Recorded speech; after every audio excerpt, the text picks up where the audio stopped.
যুবকেরা মনে দুঃখ নেবেন না, হাকিকাতটা বলতে লেগেছে। আজকে দুনিয়া জমিনে মুসলমান দুই ধরনের, ইসলাম দুই ধরনের, একটা এজিদি ইসলাম, একটা হোসাইনি ইসলাম। এজিদি ইসলাম আজও দুনিয়া জমিনে আছে, হোসাইনি ইসলামও দুনিয়া জমিনে আছে।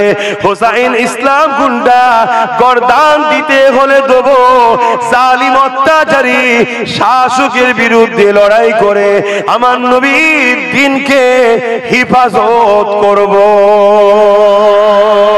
আর এজিদি ইসলাম গুন্ডা মুখে কলেমা থাকবে, মুখে দাড়ি থাকবে, মাথায় টুপি থাকবে, পরনায় জুব্বা থাকবে, বড় মুফতি হবে, বড় মৌলানা, বড় হাফেজ হবে, কিন্তু দুনিয়া জমিনে সামান্য পদ নেবার জন্য, সামান্য অর্থ টাকা পয়সার লোভে বেঈমান অত্যাচারী ইসলামের দুশমন শাসকদের দালালি করে ইসলামকে মিটাবার জন্য চেষ্টা করবে। যেমন এজিদ করেছিল ব্রিটিশদের দালালি, ইংরেজদের দালালি, ইহুদি খ্রিস্টান রাজ্যগুলোর দালালি করে তাদের শক্তি নিয়ে ইসলামকে মিটাবার জন্য লেগেছিল। আমার হোসেন পাক তার বিরুদ্ধে লড়াই করে নিজের পরিবার সহ কুরবানি দিয়ে আল্লাহ নবীর দ্বীনকে হিফাজত করেছে।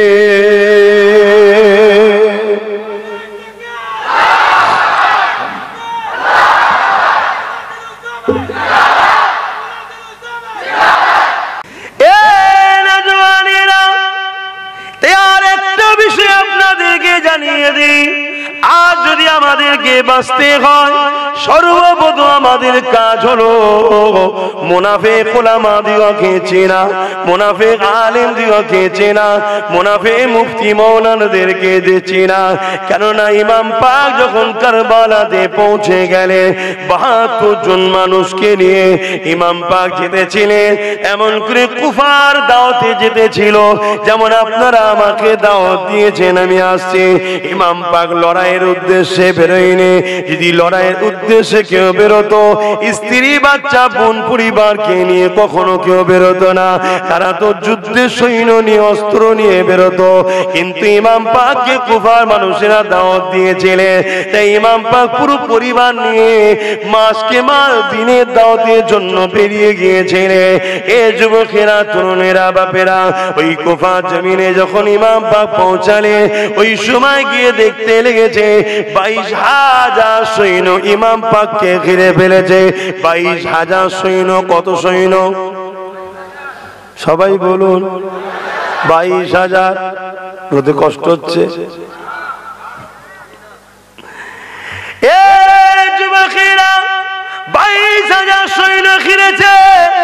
আর এই ২২,০০০-এর মধ্যে মন দিয়ে সংখ্যাগুলো মনে রাখবেন, ৩,০০০ হাফেজে কোরআন ছিল। কত? ৩,০০০ হাফেজে কোরআন ছিল। কার দিকে? হোসাইন পাকের দিকে। বলবেন তো?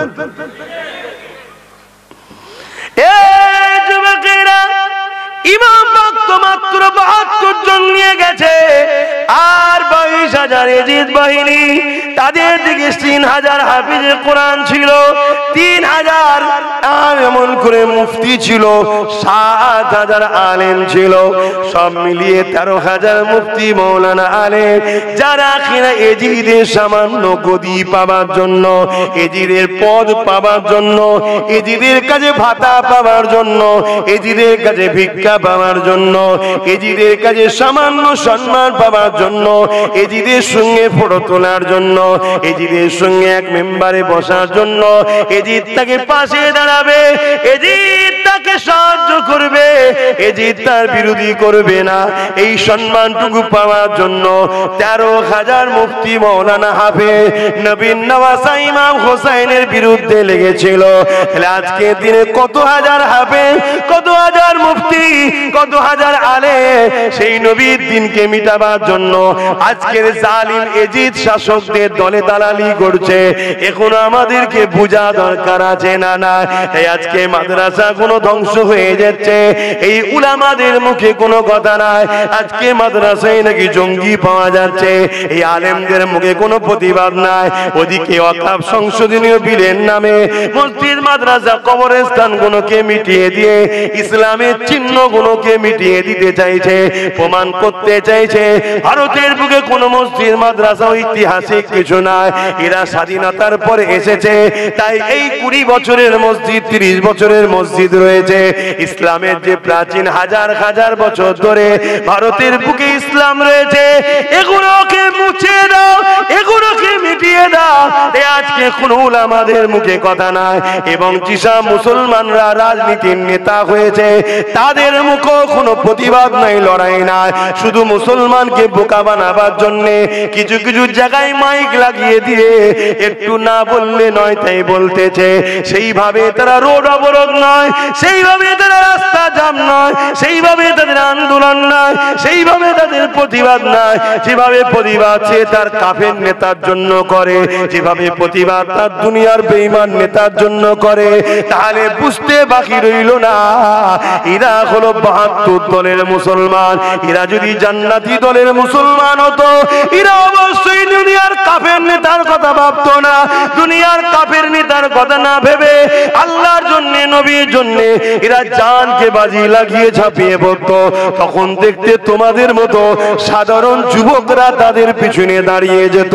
এই দাঁড়াতে দাঁড়াতে দাঁড়াতে দাঁড়াতে দাঁড়াতে দাঁড়াতে এই সংখ্যাটা দাঁড়িয়ে যেত 30 থেকে 40 কোটি দাঁড়িয়ে যেত।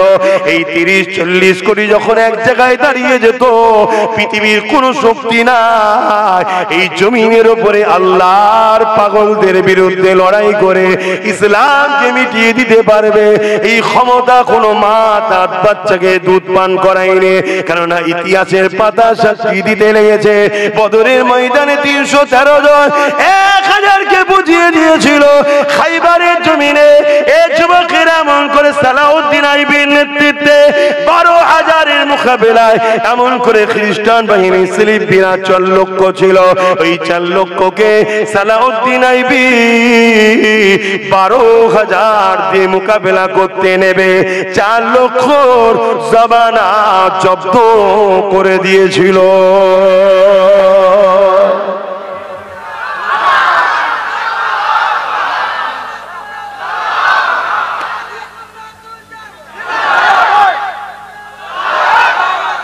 ইমানদার কই? মুসলমান ঘরে ছেলে মেয়েরা, তরুণেরা, বাপেরা, আল্লাহ পাক আমাদেরকে দুনিয়া জমিনে পাঠিয়েছেন ইল্লা লিয়াবুদুন, আল্লাহ পাককে দাসত্ব করার জন্য, আল্লাহ পাককে রাজি খুশি করার জন্য। এই দুনিয়া হলো আমাদের জন্য পরীক্ষার একটা জায়গা। যতদিন এই দুনিয়া জমিনে থাকবো আমাদেরকে মনে রাখতে হবে আল্লাহর পক্ষে দাসত্ব করতে হবে। যে কাজ করলে আল্লাহ খুশি হবে ওই কাজ তোমাকে আমাকে করতে হবে। এ যুবকেরা, তরুণীরা, বাপেরা, আমাদেরকে নামাজ পড়তে হবে, রোজা রাখতে হবে, মা বাপের খিদমত করতে হবে, বড়দের সম্মান করতে হবে, মালদাদিওকে যাকাত দিতে হবে, মালদাদিওকে হজ করতে হবে। এই কাজ আল্লাহ আমাদেরকে করতে পাঠিয়েছে। এই যুবকেরা শুনে রেখে দেন, জুলুম অত্যাচার করলে হবে না, গরিবকে মহব্বত করতে হবে, এতিমকে সাহারা দিতে হবে, বিধবাদেরকে আশ্রয় দিতে হবে, মা বাবার সম্মান করতে হবে। তাহলে আল্লাহ বা মৃত্যুর পরে যখন তোমাকে আমাকে উঠাবে, সুম্মান বিকাও খরা ফাইজা হুম কিয়ামুন ইয়ানজিরুন, ওই বিচারের দিন ময়দানে মাশরে, ওই দিনে আল্লাহ তোমাকে আমাকে জান্নাতি বানিয়ে দেবে।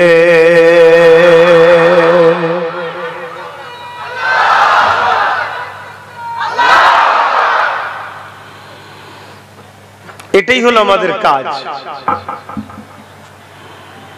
কিছুদিনের দুনিয়া, আজ আছি কাল নেই, চলে যেতে হবে। যাবার আগে ভালো কাজ করতে হবে।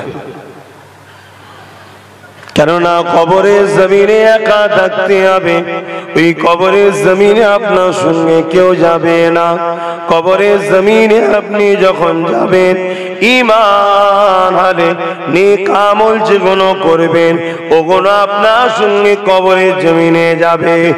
আর যদি দুনিয়ার জমিনে ঈমান না রাখতে পারে, এই আমল না করতে পারে, কবরের জমিনটা আল্লাহ বা জাহান্নামের একটা গর্ত করে দেবে, যেখানে 99টা সাপ দেওয়া হবে। ওটা বড় দুঃখজনক ভয়ানক হবে।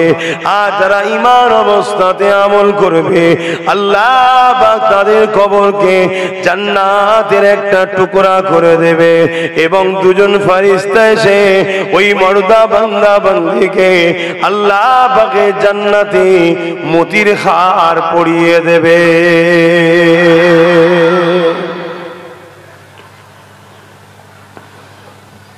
কিছুদিনের দুনিয়ার জন্য আখিরাতকে হারিয়ে ফেলবেন না। নবী আমার যেভাবে তোমাকে আমাকে চলা শিখিয়েছে ওইভাবে তোমাকে আমাকে চলতে হবে। আল্লাহ নবী অনেক কষ্ট করে এই দ্বীন ইসলামকে প্রচার করেছে। ইসলাম বলতে তুমি আমি মনে করি দাড়ি টুপি নামাজ রোজা হজ যাকাত মসজিদ মাদ্রাসা বানানো, শুধু এটাই ইসলাম নয়। ইসলাম বলতে ক্ষুধার্ত মানুষকে খানা খাওয়ানো। একটা ব্যক্তি আমার নবীর দরবারে চলে আসলেন, আল্লাহ নবীকে সালাম, আল্লাহ নবীকে জিজ্ঞাসা করতে লাগলেন, ইয়া রাসূলুল্লাহ হাবিবাল্লাহ, ইসলামের সব থেকে ভালো কাজ কোনটা? আল্লাহ নবী জানিয়ে দিলেন, ক্ষুধার্ত মানুষকে খানা খাওয়ানো।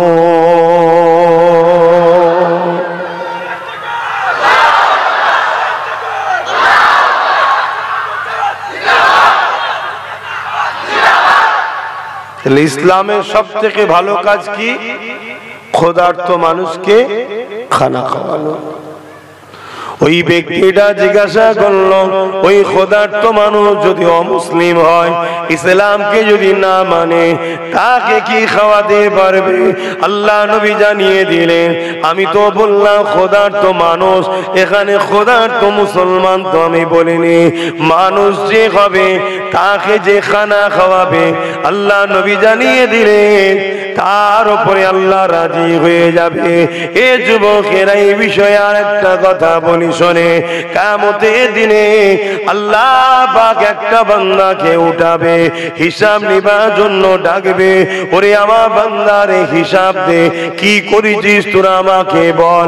ওই সময় বান্দা কাঁদতে কাঁদতে বলতে লাগবে, ও রব্বি আল্লাহ, আমি তো তেমন কিছু কাজ করতে পারিনি আল্লাহ, দুনিয়ার জমিনে গুনাহ করেছে, অন্যায় করেছে, ভুল করেছে, পাপ করেছে। আল্লাহ আপনি আমাকে গোপনে গোপনে জাহান্নামে দিয়ে দেন, আপনি আমাকে সবার সামনে অপমান অপদস্থ করবেন না। কেননা আমার আমলনামা যদি দেখেন, আমার আমলনামাতে পাপ গুনাহ অন্যায় ভর্তি রয়েছে। আল্লাহ পাক বলবে, বান্দারে তোর আমলনামাটা একবার দেখা না। ওই সময় আল্লাহ কুদরতি ভাবে বান্দার আমলনামা দেখতে লাগবে, ওই আমলনামাতে দেখতে পাবে অন্যায় গুনাহ পাপে ভরা। আর এমন করে দেখতে দেখতে দেখতে দেখা যাবে একটা জায়গাতে একটা মাত্র ভালো কাজ বেরিয়েছে। আল্লাহ পাক বলতে লাগবে, বান্দারে তোর আমলনামাতে শুধু অন্যায় রয়েছে, তোর আমলনামাতে শুধু পাপ রয়েছে। ওরে আমার বান্দারে, তোর আমলনামাতে একটা শুধুমাত্র ভালো কাজ পেয়েছি, যে কাজটা দেখে আমি আল্লাহ বড় খুশি হয়ে গেছি। বান্দা বলো তো দেখে তুমি কোথায় যেতে চাও? ওই সময় বান্দা বলবে, আল্লাহ আপনার রহমত যদি হয় আমি জান্নাতে যেতে চাই, আপনার দয়ার বিনিময়ে আমি জান্নাত যেতে চাই। কেননা আমার কোনো ভালো কাজ তো নেই, আপনি বলছেন একটা ভালো কাজ পেয়েছেন যেটা আপনার বড় পছন্দ হয়েছে, যদি আপনি রাজি হয়ে যান, দয়া যদি করেন, জান্নাতে যেতে চায়। আমার আল্লাহ বলবে, বান্দারে তোর ভালো কাজটাকে দেখে আমি এত খুশি হয়েছি, যা আমি আল্লাহ সমস্ত পাপকে চেপে দিয়ে মাফ করে দিয়ে একটা ভালো গুণের বিনিময়ে আমি আল্লাহ তোকে জান্নাতি বানিয়ে দিলাম।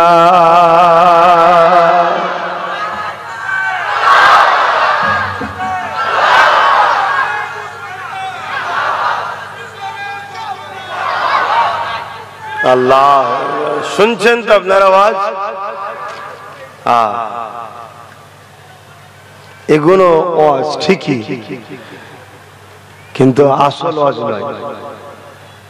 আসল ওয়াজ আপনাদের শুনে আর লাভ নেই। যেটা আপনাদের বাঁচার রাস্তা ছিল। আমি যখন এসে গেছি আমাকেও তো টাইমটা পাস করতে হবে। আমি ওপেন কথা বলা লোক ভাই, আমাকে অনেক টোল হবে, অনেক কাটাকাটি হবে, অনেককে সোশ্যাল মিডিয়া আমাকে ঘেউ ঘেউ করে। আমি কাউকে চারানা দাম দিই না, কিছু মনেই করি না, মনে করি মানুষই নয়, উঠে গেল শেষ।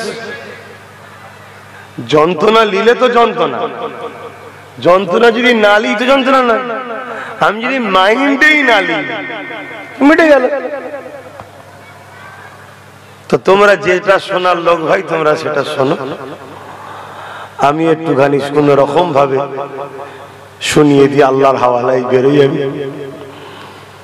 যুবকটা জিজ্ঞাসা করবে, যুবকটাকে আল্লাহ জিজ্ঞাসা করবে সেদিন, বান্দারে কি আমল নামা কোন কাজটা তোমার পছন্দ হলো কি জানবে না? এ নওজওয়ানেরা, আল্লাহ নবী সাহাবাদেরকে আলোচনা করেছে। এই আলোচনাটা আপনাদেরকে শোনায়। কিয়ামতের দিনে এটা ঘটবে, কার সঙ্গে ঘটবে আল্লাহ ভালো জানে, কিন্তু আল্লাহ তো তিনি সব কিছুর খবর রাখেন। এ নওজওয়ান তরুণেরা, আল্লাহ পাক ওই সময় বলবে, বান্দারে তোমার কোন আমলটা আমার পছন্দ হয়েছে তুমি কি জানো বান্দা? বান্দা বলবেন, আল্লাহ আপনার কাছে আমল আপনি জানেন, আপনি সবচেয়ে উত্তম জাননেওয়ালা। আল্লাহ পাক নবী জানিয়ে দিলেন, ওই বান্দাটা একদিন প্রচন্ড গরমের সময়তে রাস্তা দিয়ে যেতেছিল, যাবার সময় দেখতে লেগেছে একটা আল্লাহ সৃষ্টি জীবকে কেউ কেমন করে ছায়াতে বেঁধে দিয়েছিল। সূর্য ঘুরে যাওয়ার জন্য ছায়াটা চলে গেছে। ওই সময়তে ওই বান্দাটা এমন করে যেতে যেতে দেখতে লেগেছে ওই পশুটা পানির পিপাসায় জিভখানা বাইরে হয়ে গেছে, বড় কষ্ট বেহাপাতে লেগেছে। আল্লাহ পাকে বান্দাটার থেকে দয়া হয়েছিল, ওই জীবটাকে নিয়ে ছাওয়াতে বেঁধে দিয়েছে। এই ছাওয়াতে বেঁধে দেওয়া এবং তাকে পানি পান করিয়েছিল। এটা দেখে আল্লাহ বড় খুশি হয়ে যে বলবে, বান্দারে আমার দয়া নিয়ে যদি আমার বৃষ্টির উপরে তুমি দয়া দেখাও, আমি আল্লাহ কেন তোমার উপরে দয়া দেখাবো না? যাও বান্দা, আমি আল্লাহ তোমার জীবনের গুনাহ মাফ করে জান্নাতি বানিয়ে দিলাম। ইসলামে অসহায়কে আশ্রয় দেওয়ার ফজিলত এত। একটা অসহায় জীব জন্তু তাকে ভালোবাসার জন্য, তাকে সাহায্য করার জন্য, তাকে আশ্রয় দেওয়ার জন্য আল্লাহ সমস্ত পাপকে মাফ করে দিয়েছে। এটা ইসলামের আদর্শ।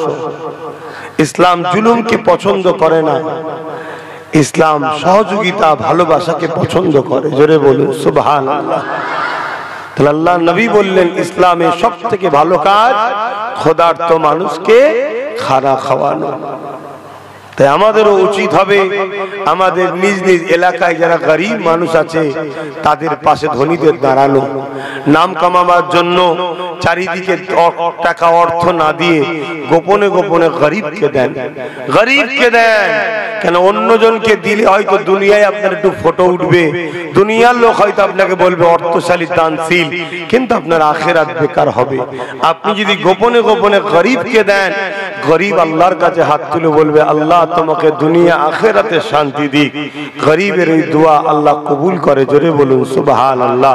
কারণ গরিব সে মজলুম, সে অসহায়, তার দোয়া আল্লাহ কবুল করে এবং তুমি আল্লাহর কাছে প্রিয় হবে। জোরে বলুন সুবহানাল্লাহ। দুনিয়ার কাছে প্রিয় হয়ে কোনো লাভ নেই। মদিনা জমিনে 1 বছর বড় খরা দেখা দিয়েছিল। মদিনার মানুষরা বড় ক্ষুধার জ্বালায় হাহাকার পড়ে গিয়েছিল। আল্লাহ নবীর সাহাবী হযরত ওসমান গনি রাদিয়াল্লাহু তাআলা তিনি তৎকালীন সময় ইন্টারন্যাশনাল বিরাট বড় বিজনেসম্যান ছিলেন, পৃথিবী বিখ্যাত অর্থশালী ধনী ছিলেন, বিজনেসম্যান ছিলেন। তাই তেনার জাহাজ ভর্তি করে বিশাল খাদ্য সামগ্রী মাল মদিনা জমিনে আসতে লেগেছে। হযরত ওসমান গনি ওই সামানগুলোকে নিয়ে জেদ্দা থেকে মদিনা জমিনে জড়ো করে দিয়ে এক ফাঁকা জায়গাতে রেখে দিয়ে হুজুর আমার সেগুলোকে চাপা দিয়ে চলে আসতে লেগেছে। দুজন ইহুদি ধর্মের মানুষ মদিনার তারাও ব্যবসা করত। তারা চিন্তা করলো এই দুর্যোগের সময়, খরার সময়, অভাবের সময় ওসমান গনির থেকে যদি মালগুলোকে বেশি দাম দিয়ে কিনে নেওয়া যায় তাহলে আমরা অনেক বেশি দামে মুসলমানদের কাছ থেকে বিক্রি করে টাকা ইনকাম করব। কেননা এখন খরা দেখা দিয়েছে, মাল পাওয়া যাচ্ছে না। এই মানুষের বড় প্রয়োজন হবে, যার যা টাকা চাইবো সে সেটাই দিয়ে খরিদ করে নেবে। যেমন আগামী দিন আমাদের উপরও খরা আসতে লেগেছে, এটা আমার দায়িত্ব বলে দিচ্ছি। আগামী দিন পৃথিবীর বুকে একটা খরা আসবে, বিশাল খরা, যেখানে মানুষের কাছে কোটি কোটি টাকা থাকবে কিন্তু খাবার থাকবে না। মানুষ মানুষের রক্ত পান করবে, মানুষের গোশত খাবে, এমন একটা দিন আগামী দিনে আসছে। গল্প বলছি না, ঘটবে যখন তখন মিলিয়ে নেবেন সব। বাপেরা, নওজওয়ানেরা, তরুণেরা, হযরত ওসমান গনি এমন করে দেখা যায় ওই ইহুদিরা যখন এই পরিকল্পনা করে ওসমান গনিকে রাগ করিয়ে দেয়, ও হযরত ওসমান গনি আপনার অনেক মাল রয়েছে, ওই মালগুলো আমাদের কাছে বিজনেস করুন, বিক্রি করে দিন। আপনি যা কিনেছেন তার থেকে 10 টাকা বেশি মূল্য দেবো, 10% বেশি দেবো, 10% বেশি দাম দেবো। ওসমান গনি বলল হবে না, 20% হবে না, 50% হবে না, 100 হবে না, 100% বেশি। অর্থাৎ 100 টাকার মাল 1000 টাকা, 100% মানে বেশি 1000 টাকাই হচ্ছে তো নাকি?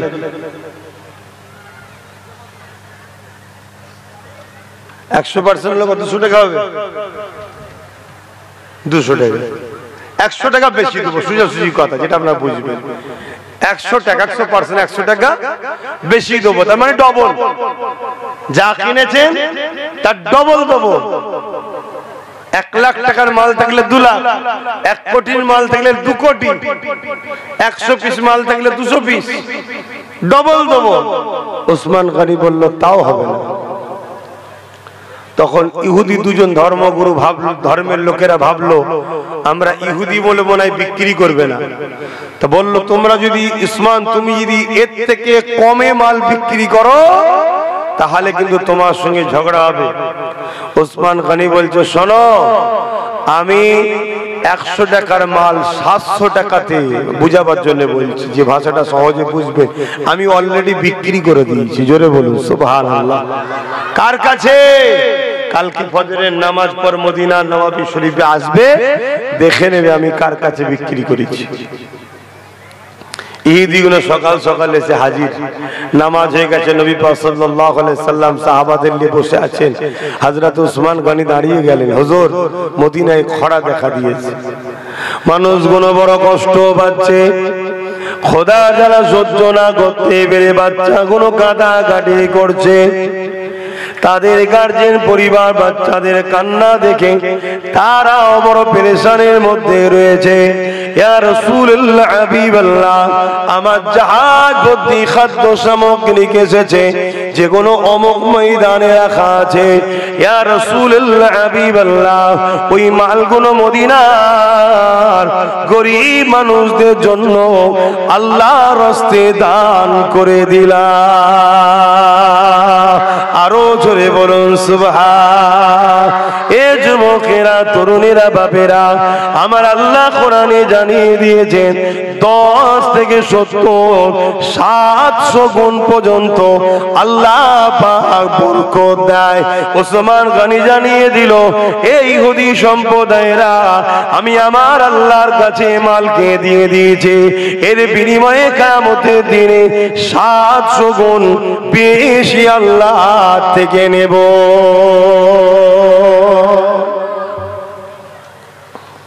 আজকে আমরা তো গরিবকে দিয়া দূরের কথা, গরিবদের থেকে নিয়ে নিতে পারলে আরো বেশি খুশি হই।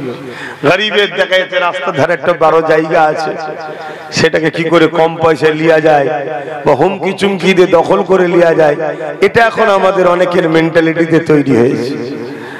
আল্লাহ এই জালিমদের ঘরে বিচার করবে। আল্লাহ আপনি আমাদেরকে হিফাজত ও হিদায়াত করেন, বলুন আল্লাহুম্মা আমিন। তো প্রচন্ড গরমে আপনাদেরও কষ্ট হচ্ছে, আমারও আলোচনা করতে অসুবিধা হচ্ছে।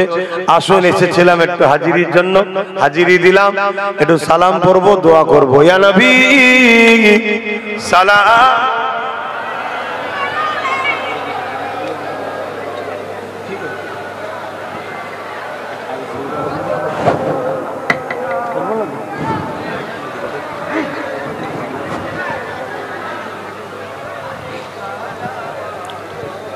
এগিয়ে এসো কেন, যে যেখানে ছিল তার, ঠিক আছে, এগিয়ে এসো,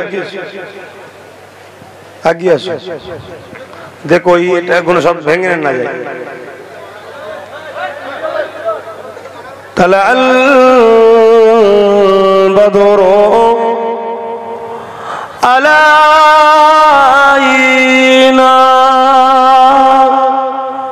মিন শানিয়াতিল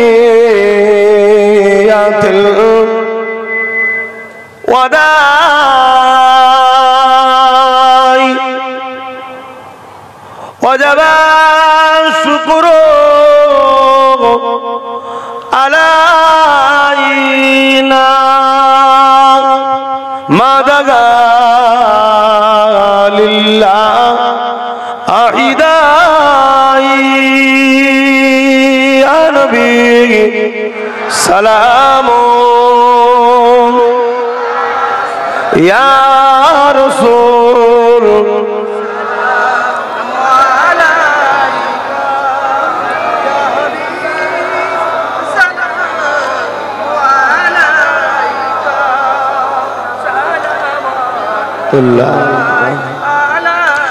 يا نبي مدينة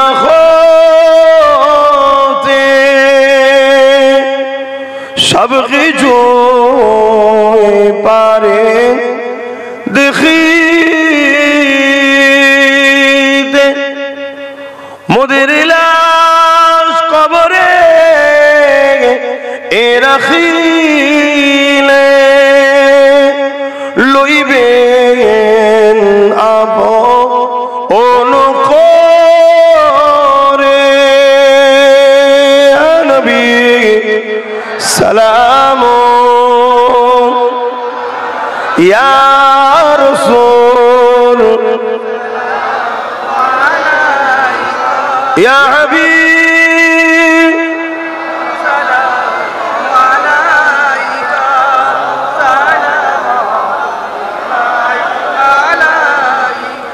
পড়িল আল্লাহ আরো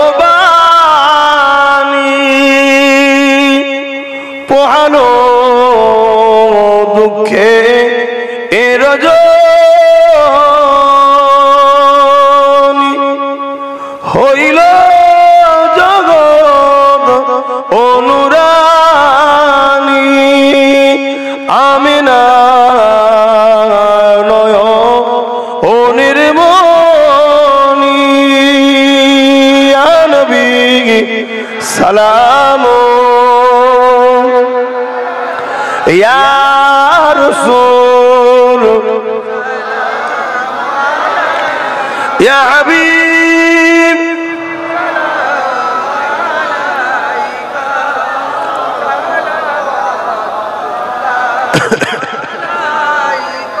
এই যে আমরা দাঁড়িয়ে সালাম দিলাম, এ নিয়েও কিন্তু আমাদের সমাজে একটা বিভ্রান্তি বা সমালোচনা বা মতনৈক্য আছে, আছে না? না, দাঁড়িয়ে সালাম দেওয়া হলো মুস্তাহাব, মুস্তাহসান, জায়েজ, সওয়াবের কাজ। কেউ যদি বসে সালাম দেয়, তার বিরুদ্ধে আমাদের কোনো ঝগড়া বা লড়াই বা তার বিরুদ্ধে আমাদের কোনো ফতোয়া নাই। কেন? এটা প্রেম ও আদবের ব্যাপার।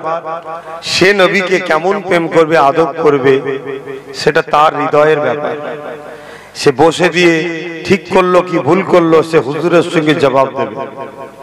কিন্তু আমরা দাঁড়িয়ে দিই কেন? আমরা দাঁড়িয়ে দিই কোরআনে আল্লাহ দাঁড়াবার হুকুম দিয়েছে তাই। জোরে বলুন সুবহানাল্লাহ। কিন্তু হুকুমটা ইশারাতান, ডাইরেক্ট আর ইনডাইরেক্ট। এটা ইনডাইরেক্ট কোথায়? যে আয়াতটা আমরা সবাই জানি, সল্লু, দরুদ পড়ো, ওয়াসাল্লিমু, সালাম দাও। সালামের বেলায় আল্লাহ একটা কথা বলেছে, তাসলিমা। তাসলিমা মানা দিবার মতো করে সালাম দাও, সব থেকে উত্তম ভাবে দাও, ভক্তি, ভালোবাসা, আদবের সাথে সালাম দাও। জোরে বলুন সুবহানাল্লাহ। আদবের দিক দিয়ে সব থেকে উত্তম কোনটা? দাঁড়ানো, তাই আমরা দাঁড়িয়ে দিই। কেউ যদি মনে করে আদবের দিক দিয়ে বসাটা উত্তম, সে বসে দিতে পারে, তার ব্যাপার। আমাদের কাছে উত্তম দাঁড়ানোটা, আমরা দাঁড়িয়ে দিই। কিন্তু এখানে একটা কথা, যেমন কেউ বসে দিলে আমরা ফতোয়া দিই না, আমাদের দাঁড়ালে কেউ যদি ক্রিটিসাইজ, সমালোচনা করে, তাহলে কিন্তু প্রমাণ হবে সে মুনাফিক, গুস্তাখে রাসূল। তার ঈমান চলে যাবার সম্ভাবনা থাকবে। কথা কিছু মাথায় থাকবে। কেননা হাদিস পাকের মধ্যে আছে, আমার দয়ান নবী সাহাবারা নূর নবীকে দাঁড়িয়ে সালাম দিতেন। বাবুল আদব, কিতাবুল কিয়াম, নবীকে দাঁড়িয়ে সালাম দিতেন। জোরে বলুন সুবহানাল্লাহ। এজন্য আমরা দরুদ বসে পড়ি, দরুদ পড়লে নেকি হয়, নেকি ফেরেশতারা লেখে। সালাম এজন্য দাঁড়িয়ে দিই, সালাম দিলে দয়ান নবী জবাব দেয়, আমরা আদবের সঙ্গে জবাবটা নিই। জোরে বলুন সুবহানাল্লাহ। সাহাবা হুজুরদের কেমন আদব ছিল আমার নবীর উপরে, সাহাবা হুজুরদের কেমন আদব ছিল। আমার নবী একটা ঘোড়ার পিঠে চাপতেন। ওই ঘোড়ার পিঠে চাপার জন্য একটা কাঠের লাকড়ি দিয়ে একটা কাজাবা তৈরি করতে হয়, তার উপরে বসতে হয় না, ডাইরেক্ট চামড়ার উপরে স্লিপ করবে। তো এজন্য একটা কাজাবা তৈরি হয়, ছোট মতো করে দেখেছেন আপনারা, তার ভেতরে বসতে হয়। আল্লাহর নবী এই ঘোড়ার দায়িত্ব এক সাহাবীকে দিয়েছিলেন যে তুমি দেখাশোনা করবে, তুমি এটাকে। আচ্ছা, এই কথাটা একটু বসে যান, বলে দিয়ে দোয়া করবো। সকলে বসে। বালাগাল উলা বিকামালিহি, বসে যাও, এখানে বসে যাও। দরুদ শরীফ আল্লাহুম্মা।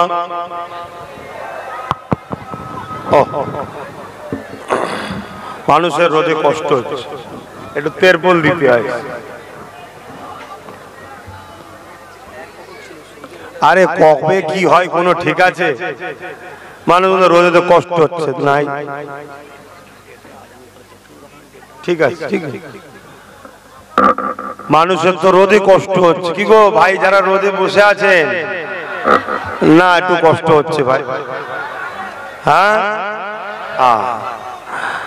আল্লাহ নবীর যে সাহাবীর কথা বলছিলাম, আচ্ছা আমি একটু শোনেন মন দিয়ে, পরিবেশটা ঠিক ঠিক হচ্ছে না, ওই জন্য আলোচনা করতে পারছি না।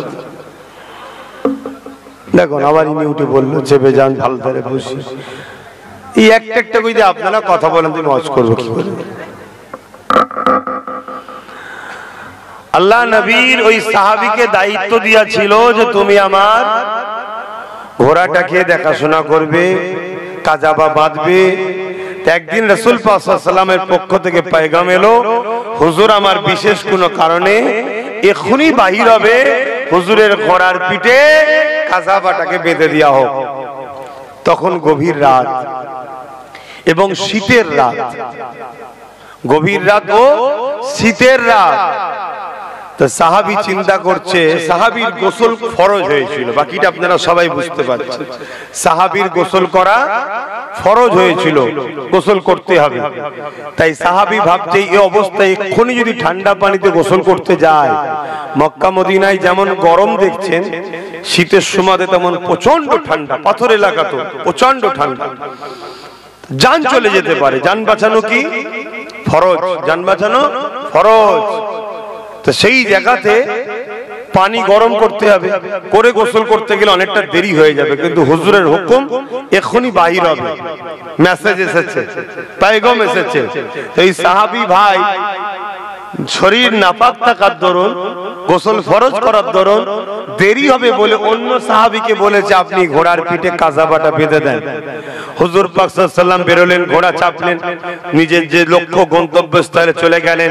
সাহাবী গোসল করলেন, ফ্রেশ হলেন, হুজুরের ওখানে যে পৌঁছালেন, আল্লাহ নবী সাহাবীকে ডেকে বলছে, হে সাহাবী, আজকে তুমি কাজাবা কিভাবে বেঁধেছো? বড় টলমলো করছিল। সাহাবী বলছেন, হুজুর আজকে আমি বাঁধিনি, আজকে অন্য এক ভাই বেঁধেছে। কেন? হুজুর আমার গোসল ফরজ ছিল, আপনি যে ঘোড়ার পিঠে চাপবেন, যে কাজাবায় বসবেন, আমি কি করে তাতে নাপাক হালে হাতটা দিই? খুব ভালো করে বুঝবেন, একটা কাঠ, সেই কাঠটা ঘোড়ার পিঠে শুধু লাগিয়ে দেবে। সাহাবীর বিবেক বলছে আমার হুজুর বসে, শরিয়াতে কোনো এমন মাসলাও তখন নাজিল হয়নি যে নাপাক হালে হুজুরের ঘোড়া বা হুজুরের কাটে হাত, কাজাবায় হাত দেওয়া যাবে না, এমন কোন আইনও নাই। তথাপিও সাহাবীর আদব বলছে আমার হুজুর বসে, আমার হুজুর বসে। আর আজকে আমাদের আদব কোথায়? একটু দাঁড়িয়ে সালাম দিলে ফতোয়া হয়। আমার নবীর শানে একদল মানুষ নোংরা নোংরা কথা বলছে এই সমাজে। কিছুদিন আগে একজন তো বলছে, দেখলাম এক হাতে তরোয়াল আর এক হাতে হাদিস নিয়ে নাকি দ্বীন ইসলাম প্রচার করেছে আমার নবী। আবার কিছুক্ষণ পরে বলছে কোরআন হাদিস মুহাম্মাদের লেখা সাল্লাল্লাহু আলাইহি ওয়াসাল্লামের। আবার কিছুক্ষণ পরে সেই বলছে যে মুহাম্মদ তো নিরক্ষর ছিল, লিখতে পড়তে জানতো না।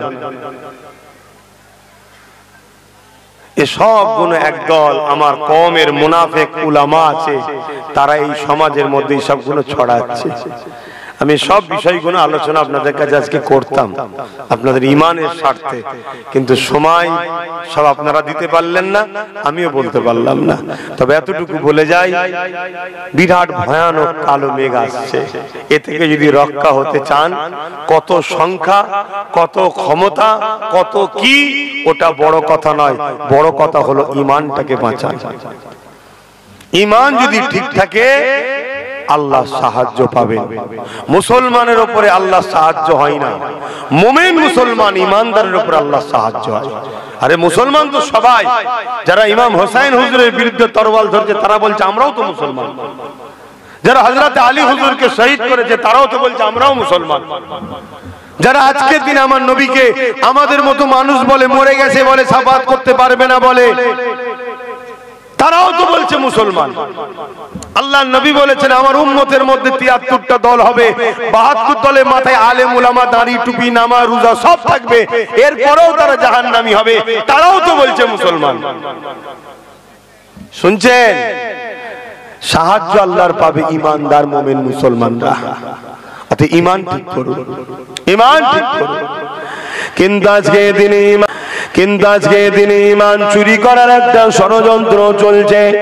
কখনো দাড়ি দেখিয়ে, কখনো টুপি দেখিয়ে, কখনো কোরআন দেখিয়ে, কখনো হাদিস দেখিয়ে, কখনো মসজিদ দেখিয়ে, কখনো মাদ্রাসা দেখিয়ে। এ যুবকেরা মনে দুঃখ নেবেন না, হাকিকাতটা বলতে লেগেছে। আজকে দুনিয়া জমিনে মুসলমান দুই ধরনের, ইসলাম দুই ধরনের, একটা ইজিদি ইসলাম, একটা হোসাইনি ইসলাম। ইজিদি ইসলাম আজও দুনিয়া জমিনে আছে, হুসাইন ইসলামও দুনিয়া জমিনে আছে। হুসাইন ইসলাম গুন্ডা, গর্দান দিতে হলে দেবো, জালিম অত্যাচারী শাসকের বিরুদ্ধে লড়াই করে আমার নবীর দ্বীনকে হিফাজত করব। আর হুসাইন ইসলাম কোনটা? মুখে কলেমা থাকবে, মুখে দাড়ি থাকবে, মাথায় টুপি থাকবে, পরনায় জুব্বা থাকবে, বড় মুফতি হবে, বড় মাওলানা, বড় হাফেজ হবে, কিন্তু দুনিয়া জমিনে সামান্য পদ নিবার জন্য, সামান্য অর্থ টাকা পয়সার লোভে বেঈমান অত্যাচারী ইসলামের দুশমন শাসকদের দালালি করে ইসলামকে মিটাবার জন্য চেষ্টা করবে। যেমন এজিদ করেছিল ব্রিটিশদের দালালি, ইংরেজদের দালালি, ইহুদি খ্রিস্টান রাজ্যগুলোর দালালি করে তাদের শক্তি নিয়ে ইসলামকে মিটাবার জন্য লেগেছিল। আমার হোসেন পাক তার বিরুদ্ধে লড়াই করে নিজের পরিবার সহ কুরবানি দিয়ে আল্লাহ নবীর দ্বীনকে হিফাজত করেছে।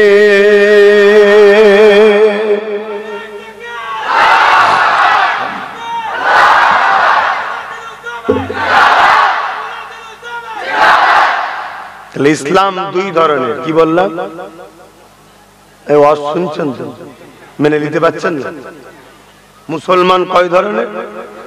দাড়ি, টুপি, হজ, নামাজ, কোরআন তেলাওয়াত, মাদ্রাসা, মসজিদ, দুই ধরনের, এক এজিদের, এক হোসাইনের।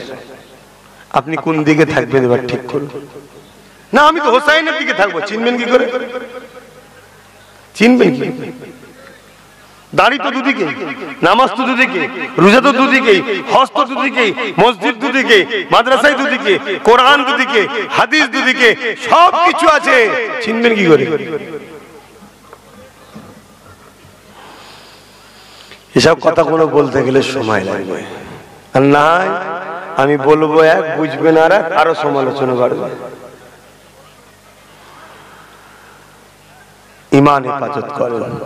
আল্লাহ নবী জানিয়ে দিলেন আখিরি জামানায় হাতে তালুতে আগুন রাখার থেকে ঈমান বাঁচানো বড় কষ্ট হবে।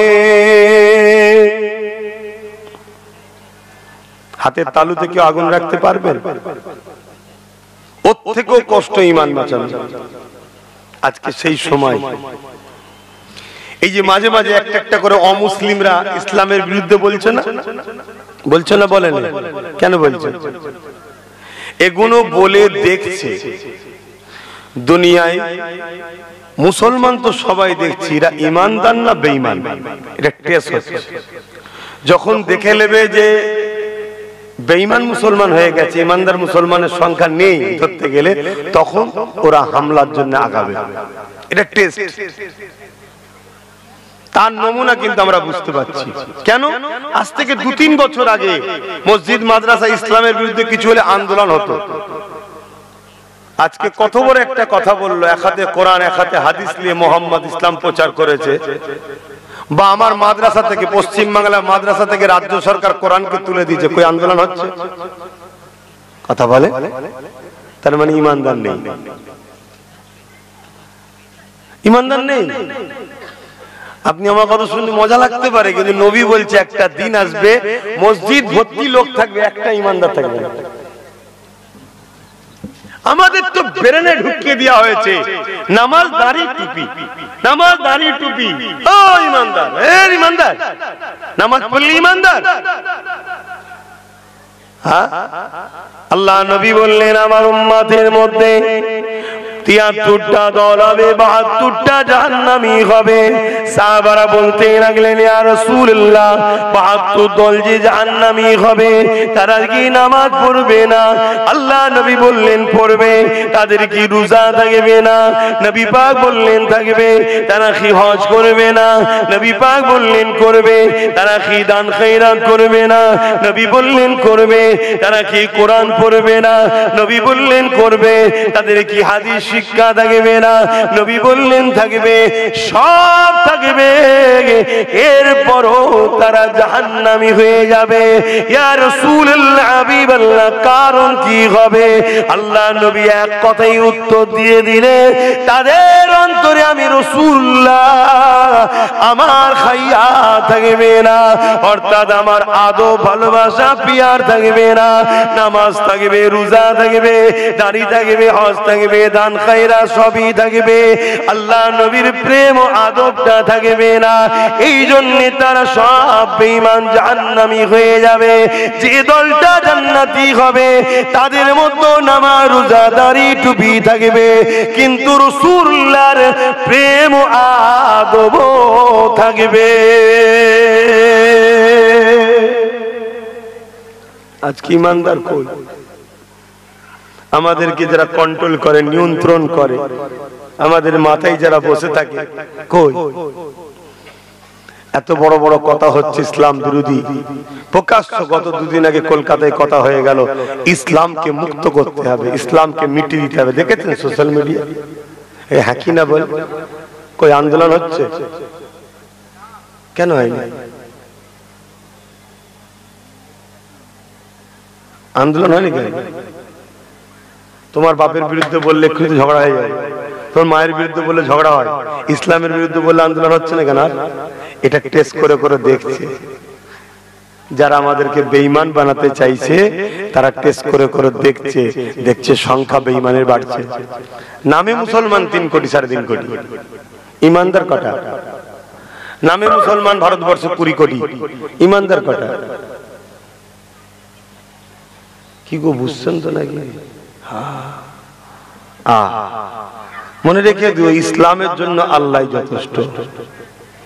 কিন্তু আমরা যদি ইসলামের হয়ে কথা বলি, আমাদেরকে আল্লাহ সাহায্য করবে। কিন্তু আমরা তো নেই ইসলামের পক্ষে।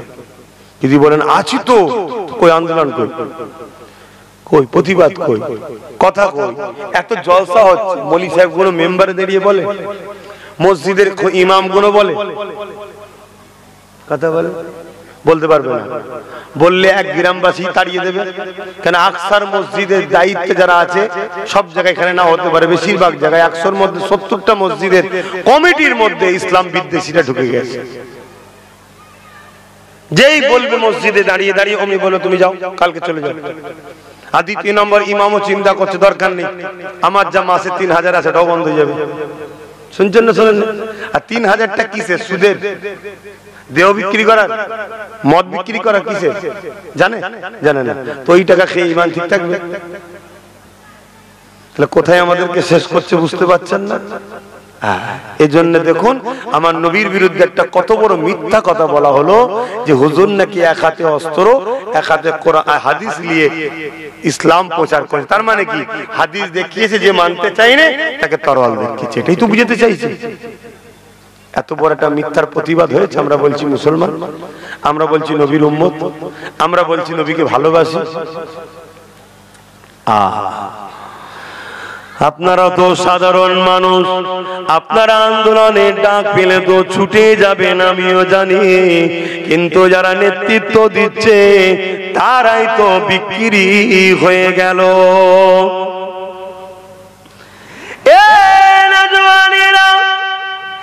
আর একটা বিষয় আপনাদেরকে জানিয়ে দিই, আজ যদি আমাদেরকে বাঁচতে হয়, সর্বপ্রথম আমাদের কাজ হলো মুনাফিক উলামা দিগকে চেনা, মুনাফিক আলেম দিগকে চেনা, মুনাফিক মুফতি মাওলানাদেরকে চেনা। কেননা ইমাম পাক যখন কারবালাতে পৌঁছে গেলেন, 72 জন মানুষকে নিয়ে ইমাম পাক যেতেছিলেন। এমন করে কুফার দাওয়াতে যেতেছিল, যেমন আপনারা আমাকে দাওয়াত দিয়েছেন, আমি আসছি। ইমাম পাক লড়াইয়ের উদ্দেশ্যে বেরোয়নি। যদি লড়াইয়ের উদ্দেশ্যে কেউ বেরোতো, স্ত্রী বাচ্চা বোন পরিবারকে নিয়ে কখনো কেউ বেরোতো না। তারা তো যুদ্ধের সৈন্য নিয়ে, অস্ত্র নিয়ে বেরোতো। কিন্তু ইমাম পাককে কুফার মানুষেরা দাওয়াত দিয়েছিলেন, তাই ইমাম পাক পুরো পরিবার নিয়ে মাসকে মাস দিনের দাওয়াতের জন্য বেরিয়ে গিয়েছিলেন। এ যুবকেরা, তরুণেরা, বাপেরা, ওই কুফা জমিনে যখন ইমাম পাক পৌঁছালেন, ওই সময় গিয়ে দেখতে লেগেছে 22,000 সৈন্য ইমাম পাককে ঘিরে ফেলেছে। 22,000 সৈন্য। কত সৈন্য? সবাই বলুন 22,000। বলতে কষ্ট হচ্ছে? যুবকেরা 22,000 সৈন্য ঘিরেছে। আর এই 22,000-এর মধ্যে মন দিয়ে সংখ্যাগুলো মনে রাখবেন, 3,000 হাফেজে কোরআন ছিল। কত?